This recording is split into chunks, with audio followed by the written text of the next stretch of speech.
Bonjour tout le monde, bienvenue à Balado Prévention, le podcast où on parle de santé, sécurité au travail et de sécurité routière, le podcast de Via Prévention. On est aujourd'hui en direct live, live au moment de l'enregistrement, vous allez l'écouter évidemment à différé, mais on est au colloque annuel de Via Prévention qui s'appelle « Ça va-tu bien la tête ?» Cette année, la thématique, c'est la santé psychologique et le mieux-être au travail. Donc, différents conférenciers qui sont présents toute la journée viennent nous parler de différents aspects. Je vais essayer d'en attraper quelques-uns au passage pour venir en fait nous parler de leur expertise, nous parler du pourquoi ils sont ici au colloque cette année. Je pense que j'ai aucune idée en fait qui va être là aujourd'hui, avec qui je vais parler, mais j'en suis certain, on va avoir des invités super intéressants. Comme d'habitude, je vous invite, si vous avez des commentaires à nous faire ou des invités à nous proposer, je vous invite à le faire sur la page Facebook de Via Prévention. Vous pouvez également le faire sur nos pages LinkedIn. Hein? On est rendu sur LinkedIn, on est en 2019, rien qu'un peu. Sinon, Twitter, on est également là-dessus. Et vous pouvez regarder les podcasts, si vous voulez, en format YouTube. Au Québec, on est fort là-dessus, le vidéo, malgré qu'on n'est pas filmé. Qui sait ce que 2020 nous réservera à ce sujet-là. En tout cas, sur ce, je vous souhaite un bon épisode et n'hésitez pas à nous faire part de vos commentaires, de votre appréciation du podcast. Allez, bonne écoute. On est de retour avec des gens de XTL Transport, Mme Valérie Blanchard et Yves Leboeuf. Bonjour. Oui, bonjour. Bonjour Samuel. Vous êtes présent aujourd'hui à notre colloque. Là. Qu'est-ce qui vous a amené à vous inscrire à un colloque Ça va bien la tête? Je pense que la santé mentale, c'est un sujet qui n'est pas assez connu de tous. Fait que c'est important de venir prendre plus d'informations à ce sujet-là. OK. C'est ça. Puis pour ma part, c'est sûr qu'en étant camionneur, c'est sûr que c'est un sujet qui nous touche de proche. Là. Mais là, Yves, toi, tu es plus côté transport. Valérie, côté entrepôt. Y a-tu un de vous deux qui est plus... On va faire une compétition. Je veux pas que ça sonne une compétition, mais y en a-tu un de vous deux qui est plus sollicité ou qui est plus... auquel c'est un sujet qui est plus intense, l'aspect santé mentale? Bien, c'est sûr, comme je dis, c'est ça, comme camionneur, mais c'est sûr que nous, il y en a beaucoup. Dernièrement, on a eu des accidents sur notre côté, puis il a fallu avoir un suivi de près avec les camionneurs. Oui, c'est sûr, de mon côté, c'est pas parce que je veux gagner, là, mais c'est sûr que les camionneurs sur mon bord, c'est vraiment. Mais Valérie, sûrement que toi aussi, hein? Oui, mais en fait, justement, comme je disais, je pense que vu que c'est pas encore assez discuté, les gens, ils perçoivent pas nécessairement qu'ils vont avoir un problème à ce sujet-là. Donc, peut-être d'être mieux outillés pour pouvoir les détecter ensuite, puis pouvoir mieux venir en aide dans mon rôle de ressources humaines. Ça pourrait être pourquoi je pense que au niveau entrepôt, en tout cas, les gens, c'est moins discuté ce sujet-là, c'est moins propagé, on a moins d'informations. Malheureusement, je perds. Parce que toi, tu es une gestionnaire. En fait, les gestionnaires aussi là, vivent un certain stress. Il y a de la pression qui est associée avec ça. Oui. Mais c'est pour ça que c'est pertinent même par rapport à moi en tant que personne, de mieux m'outiller et gérer mon stress dans mon quotidien. Mais je pense que ma priorité aussi, c'était pour venir pour aider les autres aussi. OK. Puis là, Monsieur Leboeuf, Yves, ambassadeur de la route, est-ce que quand tu te déplaces dans les salons, dans les écoles, c'est-tu un sujet auquel les gens te questionnent, l'aspect stress de la conduite d'un camion? Ben oui, c'est sûr, parce que ceux qui ne nous connaissent pas, c'est ceux qui voient les camions sur les routes. Les camions, on est quand même toujours plus gros. Et ça stresse les jeunes quand ils voient sur le bord, qu'ils nous voient passer, puis eux sont sur le bord de la route. Là, ils nous voient le gros camion, puis là, les jeunes commencent à conduire, commencent à apprendre à conduire. Puis il faut qu'ils partagent la route avec les camions. Ça veut dire que oui, ça, c'est vraiment présent. Les jeunes, les camionneurs stressent les jeunes quand même. C'est vraiment, oui. Puis là, avec les conférences qui sont données aujourd'hui, y avait-tu un aspect que vous pensez vous veniez chercher là, au départ là, ici? C'était-tu par rapport à de la prévention ou à l'implication, par exemple, de vos comités de santé et sécurité ou la réintégration des employés? Y a-t-il un aspect qui vous intéressait davantage là, au départ? J'aime beaucoup l'aspect de la prévention, justement. Je pense que, comme j'ai dit, c'est pas un sujet qui est beaucoup discuté de mon côté. Donc, de venir apporter des outils de prévention pour qu'on soit mieux préparé dans l'éventualité où un cas se présenterait à nous. Oui, puis nous, c'est sûr que nous, c'est plate, c'est vraiment l'après. C'est quand que le camionneur a eu son accident, mais c'est sûr qu'on aimerait être outillé pour l'accompagner le mieux possible dans la démarche, parce que c'est quand même pas évident. Comme la conférence qu'on a eue tantôt, c'est vrai que les camionneurs, ils ont vraiment un choc post-traumatique. Puis c'est ça, c'est le gros problème. C'est vraiment d'être outillé pour l'encadrer le plus possible. Ouais. J'ai anecdote comme ça, j'ai quelqu'un très proche de moi qui a été impliqué dans un accident mortel avec un camion. En fait, il était au volant d'un 10 roues et il a écrasé un piéton. Et là, j'étais en discutant avec lui, parce que j'allais le voir quasiment... je le voyais de manière quotidienne, c'était comment que l'entreprise allait gérer la patente. Et heureusement, aujourd'hui, il y a les gens de SSPT chez les camionneurs qui sont là. Puis heureusement, cette personne-là que je connais a été suivie un peu comme ce que l'organisme prône. C'est ça, il a été pris en charge. Oui, exactement. C'est ça qui est le but, c'est vraiment de le prendre en charge le plus vite possible. C'est ça vraiment l'idée. Le but, c'est de revenir sur la route. Cette personne-là, en fait, il était en train de vouloir l'envoyer. Si c'était juste du maître d'œuvre, du décideur, il aurait été mis sur une pépite. Bon, regarde, tu peux pas conduire un camion, on va te trouver une autre affaire. Il y a moins de monde auto. Mais ce qu'on se rend compte, c'est qu'il y a des risques d'accident aussi. Là, quand tu es au volant d'une machinerie lourde, c'est pas bien mieux. Il y a toujours un stress aussi, je pense, à conduire, à être au volant. Puis, je pense qu'il faut avoir des outils pour... aller diminuer ce stress-là au niveau mental. Est-ce que, mettons, j'ai rarement des gens de ressources humaines là, au podcast. Est-ce que en entrevue, c'est un aspect auquel les candidats se questionnent des pratiques chez XTL? Je dirais non. Je pense en arrivant dans les premières journées, ils voient le type de pression ou de demande de rendement qu'on attend d'eux. Donc, et ensuite, c'est très ouvert d'en discuter si jamais c'est un rendement qu'ils ne peuvent pas atteindre. Fait que, mais j'ai pas eu beaucoup de questionnements par rapport à ça. Je pense qu'on est les gestionnaires qui sont présents sont assez très ouverts à la discussion. Donc, les employés sont encouragés à venir nous parler si jamais ils ont un problème de stress. OK. Une affaire qu'on a vue un peu souvent dans les entrepôts, c'était l'automédication du stress par certaines substances, parfois pas totalement légales, mais en tout cas dans le temps, là, mais au travail. Est-ce que c'est quelque chose que vous avez vu, que vous avez chez vous, auquel vous avez dû faire face? Je n'ai pas eu de cas par rapport à ça. Je vais être sincère avec toi. OK. OK. C'est bon. Ben merci beaucoup d'avoir pris quelques minutes avec moi, puis je vais vous souhaiter un bon colloque. Parfait. Merci bien. Merci à toi. On est de retour avec Annie Drouin de l'APSAP, l'Association sectorielle paritaire des affaires provinciales. De l'administration provinciale. Peut-être pas loin, ça. C'est pas loin, mais elles sont pas toutes évidentes, les ASP, là, à nommer. On a tous des noms un peu... Juste demander aux gens de l'ASFETEM comment ils disent le nom de leur association. On n'a pas de... on va avoir des scores pas mal différents. Oui.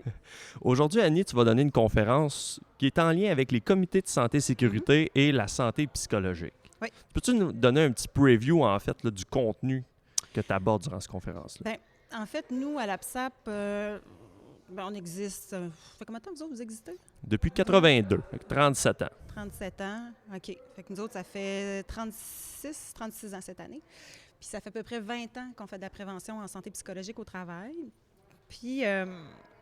à travers toutes ces années-là, on a développé une expertise parce que nous, notre vis-à-vis, surtout, c'est les comités de santé et sécurité. Okay. C'est avec eux qu'on transige le plus. Fait qu'on les a beaucoup accompagnés. Fait qu'on a développé une expertise à travers le temps de qu'est-ce qu'un comité peut faire et ne devrait pas faire, puis comment il devrait le faire aussi. Qu'est-ce qui marche le plus? En fait, il peut faire ce qu'il veut, là, le comité. Il n'y a pas de ligne à suivre, mais il y a certainement des clés de succès. Fait que moi, ce que je viens faire aujourd'hui, c'est... En fait, mon objectif, c'est de mobiliser les comités de santé et sécurité puis leur faire comprendre qu'ils ont vraiment un job qu'ils peuvent faire puis qu'ils comptent cette job-là aussi. Parce que c'est pas évident, c'est pas tous nos milieux. Tu sais, je regarde, vous autres, chez Via Prévention, c'est peut-être un petit peu différent, mais nous, notre clientèle, c'est gouvernemental. On a des ministères qu'on appelle terrain, donc des gens, mettons, chez Chantier, des pépinières, à la SQ. On a une grande majorité aussi de col blanc. Puis, qui est beaucoup, je te dirais... sont beaucoup affectés par les problèmes de santé psychologique. En fait, c'est des risques qui sont beaucoup présents dans les milieux de travail. OK. Mais est-ce que tu peux me donner un indice de proportion? C'est-tu une réclamation sur 2 ou un dossier sur je ne sais pas combien, c'est par rapport à de la santé psy? C'est là que ça devient super intéressant parce que, tu vois, actuellement, en tout cas, à la CNESST, les dossiers de santé psychologique sont pas tant indemnisés, à moins que ce soit un stress post-traumatique. Ou, moi, c'est surtout ça qui est indemnisé, je te dirais, ou du harcèlement. OK. Mais tout ce qui touche ce qu'on appelle, nous autres, notre TAL, là, un comité, là, sa cible, ce sont des, on aime ça les acronymes poches, hein, mais RPS, là, c'est des risques psychosociaux. Puis ce que c'est tous des trucs dans le travail qui peuvent avoir un impact sur la santé psychologique des gens. OK. Et ça, c'est pas bien indemnisé, en tout cas actuellement. Mais tu sais, le ministre est sorti dernièrement, puis il annonce ses couleurs, il veut faire une refonte. Avec la refonte de la LSST, on arrivera à recadrer, à encadrer à ces éléments-là? intégrer, un de ses objectifs, c'est d'intégrer la santé psychologique dans la loi sur la santé et sécurité du travail. OK. Ce qui veut dire que si c'est ça, nos organisations deviennent... En fait, les organisations ne sont pas responsables de la santé mentale des gens ou de la santé psychologique, même affaire. Ils vont être responsables de donner un travail qui ne nuit pas à la santé psychologique. OK. C'est une nuance qui est importante. Là. Fait qu'actuellement, je te dirais que ce qu'on sait, c'est que les compagnies d'assurance, mettons au gouvernement, mais partout, là, les compagnies d'assurance, c'est la raison des absences numéro 1, c'est les problèmes de santé psy. OK. Mais ça se transmet pas à la CNESST. Là. C'est deux indemnisations bien différentes. C'est quoi des exemples d'éléments qui nuisent à un cadre sain au niveau de la psychologie? Oui, bien écoute, la littérature en a identifié plusieurs. Là. Je te dirais que les plus populaires, là, ce qui revient le plus souvent dans la littérature, c'est la charge de travail, bien évidemment. Donc, pas juste la quantité de travail, parce que ce qu'on se rend compte de plus en plus avec la charge de travail, c'est pas nécessairement lié... En fait, c'est souvent pas une question de quantité, mais c'est une question de dans quel contexte les tâches vont être exécutées. Tu sais, j'ai-tu les bons outils? J'ai-tu la bonne formation? On a-tu le bon nombre de monde? Bien, tout ça, ça a un impact. Ça, c'est super documenté. On a aussi tout ce qui est de reconnaissance. Puis là où ça devient super intéressant aussi, c'est que c'est un continuum. Fait que si j'ai de la reconnaissance, ça me protège. Nous autres, on appelle ça un facteur de protection. Puis si j'en ai pas, bien là, ça me nuit, ça devient un facteur de risque. OK. Fait que ça en est. On a aussi ce qu'on appelle l'autonomie décisionnelle. Donc, est-ce que j'ai la latitude, moi, dans mon travail, de me développer professionnellement, d'aller chercher des nouvelles connaissances puis de les utiliser? Puis finalement, on en a d'autres, là, mais le soutien social. Est-ce que j'ai de l'aide dans mon milieu de travail, de la part des gestionnaires, de la part des collègues? Puis il y en a d'autres. Mais ce qui est fantastique avec ces facteurs de risque-là, c'est qu'ils s'influencent tous les uns les autres. Fait que si, par exemple, j'ai une grosse charge de travail, mais j'ai beaucoup de reconnaissance, puis j'ai beaucoup de soutien social, bien l'impact sur ma santé mentale n'est pas le même. Versus... C'est peut-être un peu amoindri. Ben oui, ça me protège un peu plus. Fait que, tu sais, des fois, j'ai des comités qui nous disent « Hey, Annie, moi... pas capable de travailler sa charge de travail parce que ça vient d'en haut, qu'est-ce que tu veux qu'on fasse? » Puis moi, je leur dis, bien, un, je suis pas sûre que tu peux pas rien faire. Puis deux, bien, on peut aller jouer sur d'autres facteurs qui vont influencer celui-là. Fait que, tu sais, c'est ça. Puis un des défis que les comités ont, là, puis c'est pour ça que je viens donner aussi la conférence, c'est que ils connaissent pas tous, justement, c'est quoi la santé psy. Parce qu'il y a tellement de termes. Tu sais, là, je te parle de RPS, mais tu entends parler de burn-out, tu entends parler de maladie mentale, tu entends parler de toutes sortes d'affaires. Ouais, mais ouais. mon comité, là, c'est quoi sa cible? Sur quoi il peut vraiment jouer? Bien, c'est ça qui est pas facile parce qu'il y a tellement de termes. Puis, fait que c'est de leur donner un vocabulaire, si tu veux, dans un premier temps, puis après ça, de les amener à prendre des actions. Parce que des fois, pour un comité, c'est déjà difficile de... En tout cas, je pense, les comités que moi j'ai rencontrés, juste la notion d'un accident sans blessure ni dommage, les passés proches. Souvent, il y a beaucoup de comités qui, déjà, ces événements-là, on les met de côté, on les considère pas. Fait que quand je pense à de la santé psy, ça me semble que c'est encore plus flou, c'est encore moins concret. Donc, ça vient encore plus difficile d'agir, là, de mettre des actions là-dessus. La santé psychologique, là, en santé-sécurité, là, c'est du gros jello. Il ne faut pas se le cacher. Là, c'est comme une giblotte, puis il n'y a pas de poignée, tu ne sais pas trop par où le prendre. C'est pas une taille unique, c'est la géométrie variable. Fait que c'est sûr que tu as raison. Là. Les comités de santé-sécurité, des fois, c'est un casse-tête pour eux autres parce qu'ils ne savent pas par où commencer puis comment le prendre. Puis un des défis qu'ils ont, c'est comment ils font pour identifier les risques dans le milieu. Puis c'est là que des organisations comme, mettons, VIA ou l'APSAP ou l'APSAM, d'autres, pas juste nous autres, là, bien, on est là pour les accompagner, pour les identifier, ces facteurs de risque-là. Il y en existe des outils standardisés. Nous, on est formés à ça. Fait que dans un premier temps, mais tu sais, une question que je pose tout le temps en comité, c'est surtout un comité, mettons, comme vous autres, où ils ont des risques, ou un milieu de travail, je parle des risques plus liés à la sécurité même, là, la survie des travailleurs, moi, je leur dis tout le temps, est-ce que vos risques de la base, là, est-ce que vos travailleurs sont vraiment en sécurité? Tu commences pas à aller parler de reconnaissance si j'ai pas les bons équipements de protection individuelle. Là. Mais il y avait tes éléments qui me faisaient penser à la pyramide de Maslow un peu. Là. Si tu regardes ta sécurité, t'es-tu un logis, t'es-tu nourri? Oui, c'est exactement ça. J'ai des études universitaires. Ou bien qu'ils servent à quelque chose. Faut qu'ils servent à quelque chose, ce bac-là. T'as-tu étudié en psy? Même pas, en relations industrielles, mais il en parle de mais en gestion des ressources humaines. On dirait on a souvent tendance à plus parler de reconnaissance, de prévention du burn-out, plus que de parler d'aspect santé-sécurité pur au niveau prévention des accidents. Ça passe souvent dans le beurre parce que c'est moins... c'est moins à la mode ou c'est moins cute, là? Bien, puis en même temps, je me dis, comme tu dis, je pense que ta comparaison est super bonne. Là, si on ne s'occupe pas de la base de la pyramide, donc il y a des besoins de sécurité, bien, on est un peu dans le champ parce que, je vais te donner un exemple. À un moment donné, on a une demande de comité de santé et sécurité puis qui nous dit « Annie, viens nous parler de stress ». Ça, c'est une demande qu'on a souvent. Puis, on en a eu une conférence, en tout cas, on en avait une jusqu'à récemment, puis moi, je l'utilisais de façon très stratégique, c'est-à-dire que des conférences sur le stress, là, puis de l'information, on en a depuis, ça existe depuis les années 70, 80 et même avant. Nos organisations sont-ils moins stressées? Je pense pas, là. Non. Je pense pas. Il y a le risque aussi de tomber dans une conférence du tu veux, t'es capable, puis... C'est ça, tout à fait. Crois, fait que c'est un effet en tes pervers. rêves, là. Mais des fois, je suis pas fermée à la donner, ce genre de conférence-là, parce que je veux mettre le pied dans place. Okay. Puis que là, parce que c'est moins menaçant de parler de stress que de parler de santé mentale où les gens pensent que tu parles de psychiatrie, ce qui est vraiment pas le cas, là. Fait que j'ai eu une demande, ils me disent « Viens nous parler de stress, pas de trouble. » Là, je fais mon évaluation des besoins. Puis finalement, en jasant avec les travailleurs, puis le gestionnaire de la place me rend compte que ce qui stressait, c'était la violence de la part de la clientèle externe. Okay. On n'est pas en santé psy, là. Oui, c'est parents, mais c'est une autre cause qui vient comme un effet avec... secondaire d'une autre affaire. Ben oui, fait que c'est la même affaire. Si moi, on va faire une conférence à reconnaissance, mais les gens, leur manque de reconnaissance, il vient parce qu'ils n'ont pas les bons équipements de protection individuelle. Tu es dans le champ, tu ne travailles pas sur la bonne affaire. Fait qu'un comité, il faut qu'il soit capable d'avoir une vision un peu 360 de tous ces risques-là. Je suis-tu rendue à prendre en charge ces risques-là, les risques à la santé psychologique? Est-ce que je contrôle bien la base de ma pyramide? Puis après ça, on bâtira là, l'édifice pierre par pierre. Fait que des fois, il faut se donner le moyen de ses ambitions. C'est ça aussi. Un comité peut être bien intentionné, mais finalement, se rendre compte qu'il n'y a pas de budget, qu'il n'y a pas les ressources, bien, qu'est-ce qu'on peut faire? Tu sais, la loi de Pareto, tu as étudié en ressources humaines? Ah, mais là, ça connaît? l'ultimum de Pareto, en tout cas. 20 d'efforts pour 80 de résultats. Fait que moi, ce que je veux faire, c'est, OK, vous n'avez pas beaucoup de ressources en termes de temps, de tout ce que tu veux, bien, on va les utiliser pour que ça fasse le plus fort possible, puis que ça donne de l'impact.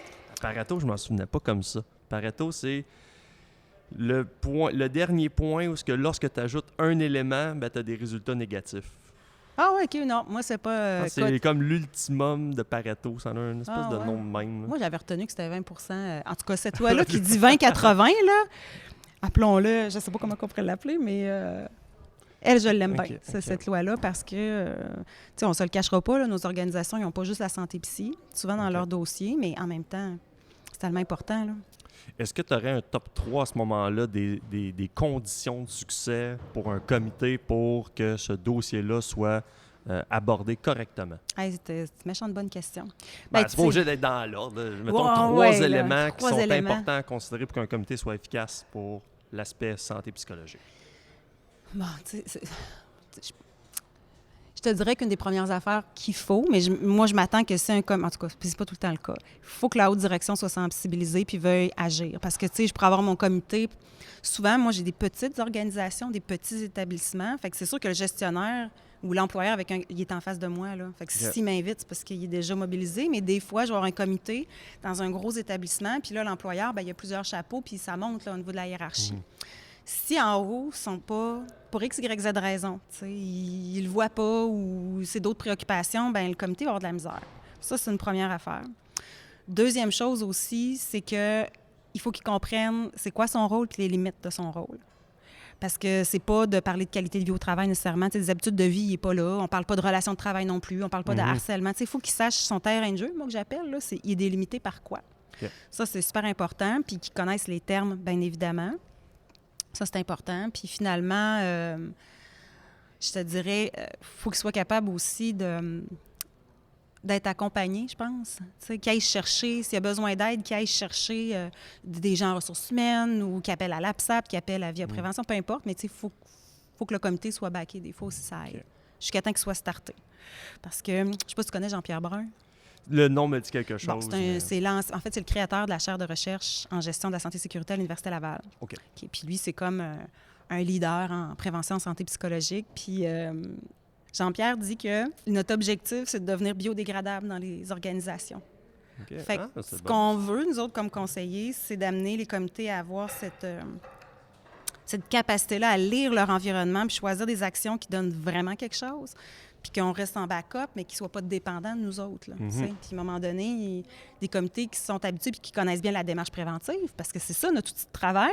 Tout le monde pense qu'en santé psy, c'est différent du cadenassage ou de je ne sais pas trop quoi. Là. Travail en hauteur, c'est la même affaire. Il faut que tu identifies tes risques, tu choisis tes moyens de prévention ou tu élimines ou tu contrôles, puis après ça, tu fais ton suivi, mais c'est la même affaire. Là. Fait que c'est ça qu'un comité, je pense, qui est gagnant à faire. Admettons là, que quelqu'un à t'écouter dit « Moi, j'aimerais ça qu'Annie Drouin vienne dans mon entreprise ou que j'entre en contact au moins avec elle pour en apprendre plus, voir comment on pourrait s'organiser chez nous pour traiter l'aspect santé psychologique. » Comment qu'ils pourraient te rejoindre? C'est sûr que nous, via notre site Internet, www.apsap.qc.ca, APSSAP, mais tu sais, nous, tu nous connais, tu sais, c'est un peu ce qu'on fait, les ASP, on ne fait pas du hors-secteur. Okay. C'est très, très, très, très rare. Ça veut dire que notre clientèle, à nous, c'est vraiment les gens qui sont rémunérés par la loi sur la fonction publique, les ministères, les organismes de la fonction publique québécoise. Ceci étant dit, moi, je crois au partage d'informations. Fait que si quelqu'un veut m'appeler puis jaser de ça, je vais faire comme « Ah oui, il n'y a pas de problème. » Puis tu sais, je vais l'orienter ou je vais discuter. Ça m'arrive là, de le faire parce que c'est un dossier auquel je crois. Là. Oh, super. Bien, merci beaucoup pour avoir pris quelques minutes avec moi. Puis je vais te permettre là, de retourner aux autres conférences. Merci, Samuel. Mathieu Bouchard de l'Institut AAT, naturopathe, comment ça va? Ça va très bien, toi, Samuel? Merci beaucoup. Ça va très bien. Merci beaucoup de prendre quelques minutes avec moi. Tu es l'invité qui a eu le plus...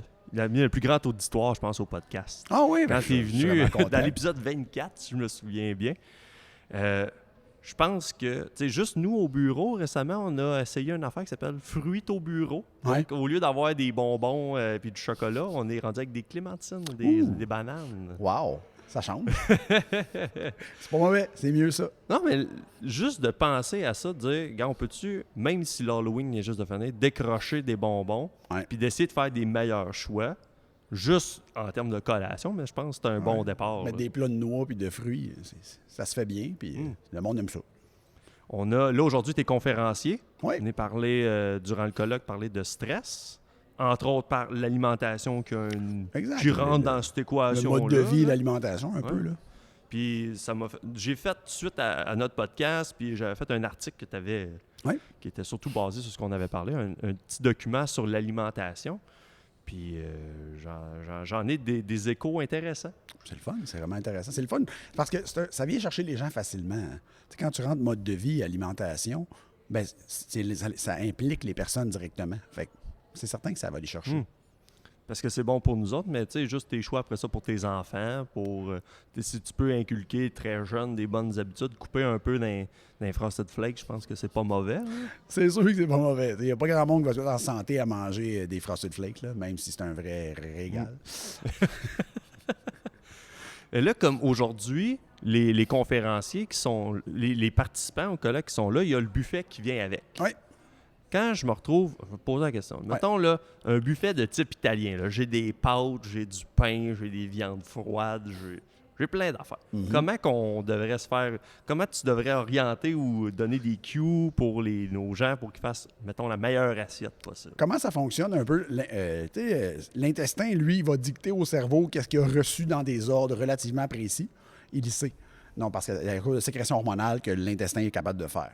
Donc, on va dire aux gens, commencez par des crudités puis des protéines. Okay. Donc, commencez avec, il y a sûrement des crudités, parce que c'est normal, c'est un buffet. Donc, commencez avec des crudités puis des viandes froides, parce qu'il y en a. Commencez avec ça, en premier, une bonne quantité. Je ne dis pas de vous bourrer à la face dans la mortadelle, là, mais... Avec de la trempette ou pas de trempette? Idéalement, pas trop de trempette. Donc, commencez avec quelque chose de Les légumes crudités de base. Après ça, mangez vos protéines. Après, si vous avez de quoi à faire, ajoutez-y quelque chose d'autre. L'intestin va mieux répondre. Vous allez être bourré plus rapidement. Tandis que ça commence sur le pain. Ça va être très long de vous bourrer. Puis après ça, vous allez introduire une protéine à la fin de la digestion, ce qui est pour le système digestif un peu plus difficile. OK. Donc, c'est relativement simple, en fait. C'est pour ça que dans beaucoup de cultures, il y a une salade en entrée. OK. Mais je pense qu'ici, on a tendance à manger, c'est ça, le pain avant de manger le plat principal, mais me semble, à parler avec des Français, le pain est après. Ouais. Ça fait une différence à quelque part? Oui, au niveau de la réponse de la glycémie, puis au niveau de la quantité de pain. OK. Si ton pain est vers la fin, tu vas manger une tranche de pain. Tandis qu'au restaurant, le bac de pain, tu vas manger le bac de pain au complet. Pourquoi? Ben, t'as faim, puis ça ne boit pas du pain. OK. Puis là, si on a des conférences à écouter durant l'après-midi, j'imagine que ça a un impact aussi sur ton niveau d'attention ou le fait de cogner des clous. Si tu as mangé beaucoup de glucides sous forme raffinée, comme le pain, finalement, des pâtes, ça se peut que tu aies de la misère à contrôler ton taux de sucre. Puis la plupart des gens n'ont pas ce qu'on appelle une flexibilité métabolique, donc une capacité de gérer leur propre énergie qui est excellente. Donc, ils vont avoir une fluctuation énergétique due à ça. Fait qu'après le dîner, tu vas voir que tantôt, il va y avoir peut-être la moitié de ton audience va s'endormir. Puis s'il y a du café qui est disponible, ça fait-tu un effet? Le café aide au niveau de l'attention, au niveau du cerveau, mais la glycémie vient affecter le cerveau d'une manière un peu différente. Fait que le café va avoir de la misère à compenser cet effet-là. Puis on s'entend que tu n'es pas supposé prendre du café pour compenser une mauvaise habitude de vie. Fait que là, il va avoir un effet, mais pas me permettre d'être à 100% aussi bon que allumé. si tu avais bien mangé. Exact. OK. Ouais, c'est un peu ce qu'on a présenté là-bas. Comme je te disais tantôt, je donnais une conférence à Las Vegas pour, il appelle ça de l'Association internationale de neurologie fonctionnelle et de réhabilitation. En fait, c'est la première fois qu'il invitait, parce qu'il n'invite pas souvent des docteurs en naturopathie, parce que c'est beaucoup des chiro qui font ça aux États-Unis. OK. Donc, la neurologie fonctionnelle qu'on appelle. Fait que ma partie à moi, c'était la relation de l'endocrinologie, donc les hormones, avec la santé du cerveau. Fait que moi, j'amenais l'insuline et le cortisol. Donc, le stress et la gestion de la nourriture, finalement. Donc, c'est parce que c'est des points qu'on a, des mesures. Là, ma conférence là-bas était un peu plus pointue. Donc, parce que je parlais de avec tests. déjà des professionnels. Exact. Aussi. En laboratoire à effectuer, comment évaluer une personne pour comprendre qu'est-ce qui se passe dans son corps puis qu'est-ce que ça peut faire dans son cerveau. Donc, c'est important. Tu le vois après ça que tu as beaucoup, beaucoup de travail que tu peux faire avec une personne dans le bureau. Puis tu te rends compte tout de suite, les gens... Tu sais, moi, j'ai reçu des clients, Ritalin, Concerta, pas des enfants, là, des adultes. Puis là, je leur disais, on va voir avec ton alimentation. Puis après, des fois, 2-3 mois, hey, j'ai plus besoin de prendre mon Concerta. Ça va vraiment mieux. Oui, c'est un des effets secondaires de bien manger. Probablement qu'il va amener... Il me semble que Concerta, je l'associe au sommeil. Non, Concerta, Ritalin, c'est des produits pour la... c'est du Ritalin, tu sais quoi? Oui. Du Concerta, c'est la même chose, mais action longue. J'avais l'impression qu'il y en avait un c'était un affaire pour aider à dormir. Non. Les deux, c'est des psychostimulants qu'on appelle. Ah, OK. Puis là, c'est drôle parce que là, on est au mois de novembre, puis OD, Occupation Double, roule à planche. Et la mention du gourou ou des boissons énergétiques est est omniprésente. Là. Ouais. Si je vais dans un dépanneur, mettons, je veux m'arrêter, m'acheter quelque chose à manger, mais il y a un rack plein de boissons. D'une journée comme aujourd'hui, mettons, là, avec des conférences, t'es assis, t'es statique, est-ce que si j'avais un gourou là, dans mes poches de manteau, ça m'aiderait dessus? Un peu la même chose qu'un café. Ouais. C'est sûr que les drinks énergétiques, comme le gourou, il y a des plantes d'ajouter dedans. Donc, un effet cognitif quand même un peu plus intéressant que juste un café. OK. Mais encore là, c'est de la caféine. Donc, tu sais, il y a tout dépendant du format que tu vas choisir, entre 87 et 144 mg de caféine dans les gros gourous. Là. Donc, c'est quand même beaucoup de café. Puis du sucre, j'imagine? Il y a des gourous sans sucre. Donc, il y a des gourous sans sucre et des gourous avec sucre. Donc, quand même intéressant à ce niveau-là pour éviter le sucre. Mais encore là, aux États-Unis, ils disent « You cannot out-supplement a bad diet and lifestyle ». Fait que tu peux pas prendre des choses pour compenser ça. Tu sais, moi, les clients qui me disent « Ouais, moi, je bois 2-3 autres cafés parce que je suis fatigué en après-midi. » Ouais, mais tu dors pas. Ouais, mais j'ai des choses à faire. Ouais, mais il faudrait que tu dormes aussi, quand même. Là. Je veux dire, essaie de le rentrer dans ton horaire. Tu vois que ça va aller bien. Ouais. Je suis pas contre le café. J'adore le café. Je suis un amateur. Mais dépasser 1 heure, 2 heures l'après-midi, normalement, tu devrais popper et tu as fait ta journée sans café. Là. OK. Moi, parce que je suis peut-être... je respecte pas ça du tout. Là. Mon café à 6 heures le soir, mais je m'endors comme une balle. Ben, c'est parce que ça 10 dépend, heures. c'est ça. Là, c'est de voir après ça, la qualité de ton sommeil est-tu optimale? Parce qu'il y a des gens qui vont réussir à s'endormir, mais à cause de la caféine, ils vont avoir de la misère à atteindre certains stades de sommeil. Ah, Donc, ok, ils vont dormir, ok. ils sont facilement réveillables, par exemple, mais ils dorment. Fait qu'ils sont pas dans un sommeil qui est hyper récupérateur. Ça peut être ça aussi. Tu sais, c'est sûr que si tu réussis à dormir quand même 9 heures, il va peut-être avoir un 4-5 heures là-dedans qui va être bon. Là. Tu sais, parce que le temps que la caféine, à un moment donné, ton corps va s'en débarrasser. Là. Donc, ça peut prendre entre 6 et 10 heures se débarrasser de la caféine. OK. Je me rappelle pas si on en avait parlé quand.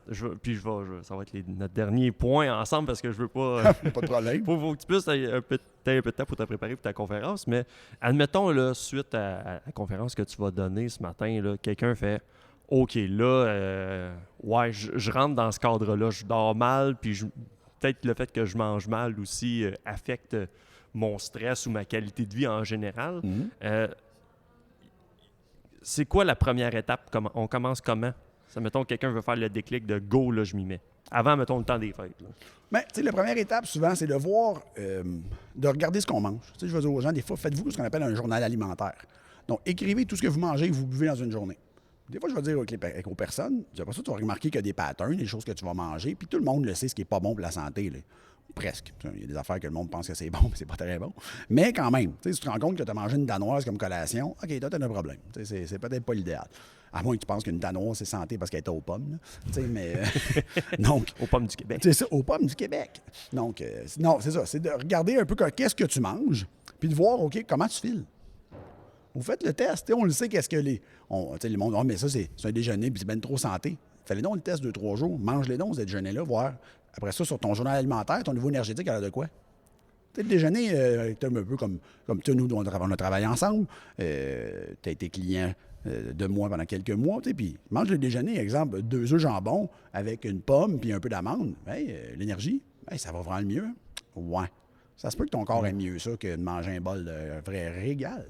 Fait que oui, OK, ton corps l'aime mieux, tu le ressens. C'est peut-être mieux pour toi. Je fais juste ça drôle de dire. Ça doit pas être bon, c'est trop santé. Le pire, c'est que les gens, des fois, ouais, mais là, c'est comme ça. je mangerais pas ça tous les matins. Mais t'es capable de manger des toasts sur les peanuts tous les matins. Ouais. Pourquoi tu mangerais pas ça tous les matins? Il y a plein de choix, là. C'est pas, quand on travaillait ensemble, t'avais pas juste un déjeuner. T'en avais 3 ou 4 options. Oui, ben c'est ça. Tout le reste de ta vie, le monde normal, il mange des céréales ou 2 toasts. OK, c'est 2 options, ça, là. C'est parce que là, ils peuvent décider de les manger, fait que ça leur dérange pas. Fait qu'il faut que tu fasses le choix de vouloir. All right. C'est vrai. C'est une phrase Exact. clé et qui va bien conclure. Mais Mathieu, juste si les gens veulent te rejoindre, comment ils font? Très facile. On peut me rejoindre en fait sur ma page Facebook, donc Mathieu Bouchard ND, donc naturopathe. C'est la manière la plus simple de me rejoindre parce que mon courriel est complexe. OK, c'est bon. Merci beaucoup, Mathieu. Merci à toi. Et c'est ce qui conclut cet épisode de Balado Prévention enregistré live du colloque de Via Prévention, ça va bien la tête, où la santé psychologique et le mieux-être étaient à l'avant-plan. Je remercie encore tous les invités qui sont venus sur le podcast, donc Valérie Blanchard et Yves Leboeuf de XTL Transport, Annie Drouin de l'APSAP, l'Association sectorielle des affaires de l'administration provinciale, et Mathieu Bouchard, naturopathe, qui ont tous été des conférenciers, en fait. Les gens de XTL étaient des participants et Annie et Mathieu étaient des conférenciers. Si vous allez sur le viaprévention.com, vous aurez accès aux présentations des conférenciers et je vous invite encore une fois à vous abonner à tous les médias sociaux, en fait, de Via Prévention pour vous tenir au courant des nouveaux documents qui s'en viennent, de nos formations et de toute autre information par rapport à la réglementation en santé, sécurité et en sécurité routière pour l'industrie du transport et de l'entreposage. À la prochaine. Bye bye.